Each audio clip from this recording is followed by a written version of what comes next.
Hello, boys and girls, and welcome to the concession stand here on the KB Radio Network. I am your host, Kevin Reed, and welcome everyone to this review of Speak No Evil, the new psychological horror film written and directed by James Watson, starring James McAvoy, Mackenzie Davis, and Scoot McNairy. This is a remake of the Danish film of the same name, and the plot of Speak No Evil. It follows an American family who are invited to stay in a remote farmhouse of a British couple for the weekend. The hosts soon began to test the limits of their guests as the situation escalates. This film caught my attention. I saw the trailer for it, and it looked familiar, because I was like, man, this looks like a movie I've seen. But I didn't see the Danish film. I think I saw the trailer or something for it a couple of years ago, and I never got around to watching it. And now we get this remake, which was so confusing to me. It was so confusing. I'm like, man, they just made this film, But it's all fine and good, and I still haven't seen the Danish film because I wanted to see this one first. I wanted to see this remake first because I didn't want to sit there and watch it and dissect it like, oh, no, this is different. Oh, they changed this or they did this differently. Whenever they do remakes and reimaginings or reboots, you're always going to compare it to the original. And I didn't want to do it for this. I wanted to go into it blind, go into it green, if you will, and enjoy it for what it is. That was reason one. Reason two is James McAvoy. James McAvoy, in my humble opinion, is the most underrated actor in the business. James McAvoy is an incredible performer. Incredible. This man has range out of this world. May I direct your attention to Split? Just go see Split and judge his range and his countless other films. The X-Men films when he played Charles Xavier, The Last King of Scotland, which was amazing, Atonement, Wanted. I randomly watched Wanted maybe about a month or so ago. It was on television, and I stopped because I haven't seen it in a while, and I thoroughly enjoyed it for some strange reason. I enjoyed it more than I remembered enjoying it back in 2008 when it came out. But this guy has range just unbelievably off the moon. Most recently, It Chapter 2. Even though It Chapter 2 wasn't as good as Chapter 1, I loved him in it. And that's the thing with James McAvoy. Even in films that aren't great, aren't good, he's good in them. It is rare that you hear anybody say that James McAvoy mailed it in on this role or he didn't try on this. Was it Glass? The follow-up to Split? I think it was Glass. That movie was trash in my opinion, and I only seen it once. I always told myself I wanted to go back and watch it again and maybe have a deeper appreciation for it, but I just cannot bring myself to do it. But I do know this for a fact. He was good in it. Even though I didn't enjoy the movie, I enjoyed him in it. Those X-Men films, Days of Future Past is amazing. Not so much with Apocalypse, not so much with what was the other one after the Dark Phoenix, but he was good. And that's what makes James McAvoy special. He never melds it in. And here in this film, in Speak No Evil, this was a tour de force, I believe. This dude was so chilling in this film. He was, to say that this is a psychological horror, and that's what it is, but it's not a slasher. It's not a serial killer type thing, where Michael Myers is chasing you through the house and you hiding in closets and under the beds and he's coming to get you. It was none of that.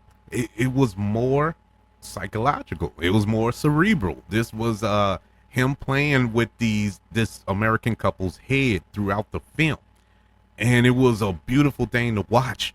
You know, this character, he's so unhinged, but likable at the same time. I've never seen a character like this before. I've never seen it played like this before. You know, a character who is completely unstable throughout this entire film, but for some reason, you can't help but like him, but be just frightened to death by him all at the same time. And it was showed beautifully in this film. I think it was directed pretty good by James Watson, who previously directed Eden Lake, and The Woman in Black. I never saw The Woman in Black, but I did see Eden Lake. That was pretty good. But this was the way the couple, the American couple, are displayed here, where one is, it's kind of like the yin and the yang. You know, one sees the psychotic side, and the other one sees the, you know, the good guy. You know, it's funny how they play off of each other and how they both are right. You know, it's not like they're both wrong; they're right, and that's that's part of the conflict of the film.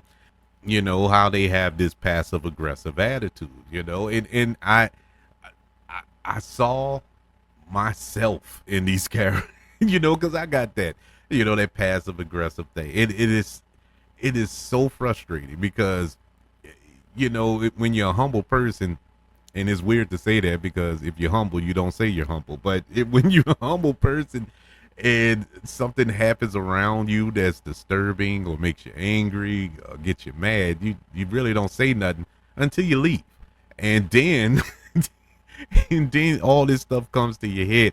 It is a mental disorder that is, I don't know if there's any type of medication for it, but I think I need it because I can't stand it. But yeah, I saw it in these characters. One of the other highlights in this film was from the young boy who plays James McAvoy and his wife's quote unquote son in the film, Ant, who was played by Dan Hinge. He did an excellent job, and he's mute, but not really mute. But I'll you know, well, if you've seen the trailer, you know. But it's I don't want to spoil it, but it's he played a really good character. I like to see young actors when you have young children who understand the craft. It's amazing to me, and I really like watching that. The other performers here, they did fine. Mackenzie Davis, who I do like. I like her in so much. Like I said, this is a nice cast. They were so naive to what was going on, and some of the decisions made by her character and her husband's character, played by Scoot McNairy, in this film were so frustrating. And this isn't the passive aggressive part. It was just the fact that, like, why are you still here? Why are you still in this house with this dude? You know, because he is doing some just outlandish, unhinged stuff. You know, disturbing, beyond disturbing stuff, and you're still there. You haven't blasted the teeth out of the back of his head, you know, because this dude has done some really foul stuff or saying some very foul stuff. And for some strange reason, you're still sticking around. It's crazy. But like I said, the screenplay and the direction and the performances kind of make up for the holes in this plot. You know, whereas you can kind of understand why they didn't leave, why they stuck around as long as they did in that house. And so you kind of roll with it, you know, you suspend disbelief and just rock with it. But it was frustrating at times watching it. It really was. It was upsetting. My negatives to this film, it's a slow burn. It's a slow burn. If you're expecting just a horror film with you know, gore and killing throughout and just this dude going crazy for an hour and a half. You're not going to get that. Now, he is going crazy, but not in the sense of just wow man crazy. It was, like I said, this is more of a cerebral attack. And that's where it's enjoyable. But it takes so long to get to the meat of it, you know. And when we get to the end of it, it's kind of meh, you know. It's not exciting, you know. It left you wanting more. It really left you wanting more. Other than one satisfying death at the end, it was a very satisfying death, if I could say that without spoiling, even though I think I did by saying that. But it is, but even with that, you don't know you don't know unless you watch the movie. And so I will say that, but it is satisfying. But aside from that, yeah, it was very slow. And if not for James McAvoy's just incredible performance to keep you anchored down, you would probably switch it off. You probably walk out of the theater. But his performance is enough to keep you hooked in your seat. See No Evil, the remake, which came out in this year, 2024, gets a letter grade of a C+. Yeah, it was decent. It was a decent film. You know, it's nothing to break down the doors of your local theater to go see, but if there's nothing else playing and you want to check something out that you haven't checked out before, I'll recommend going and check it out, or wait for it to come on streaming or whatever. But it is a good movie. Now that I've seen this, I will go back and watch the Danish film and compare the two. I just didn't want it to affect my viewing of this film. But I would like to know, have you checked out Speak No Evil? Have you seen the original film, or do you plan to check out this film from the great James McAvoy? Email the show, kbradiopodcast@gmail.com. You can also search for this show on all social media platforms. Just search for the KB Radio Network. Also on YouTube, ladies and gentlemen. Subscribe to the YouTube channel, the KB Radio Network channel, that is, and like this video if you don't mind. Don't forget about the 5 stars, the reviews, and sharing this show if you're listening on Apple Podcasts, Spotify, iHeartRadio, wherever you are currently listening to the concession stand here on the KB Radio Network. Everybody, thank you for joining me for this review of See No Evil. Want you all to know that I love you.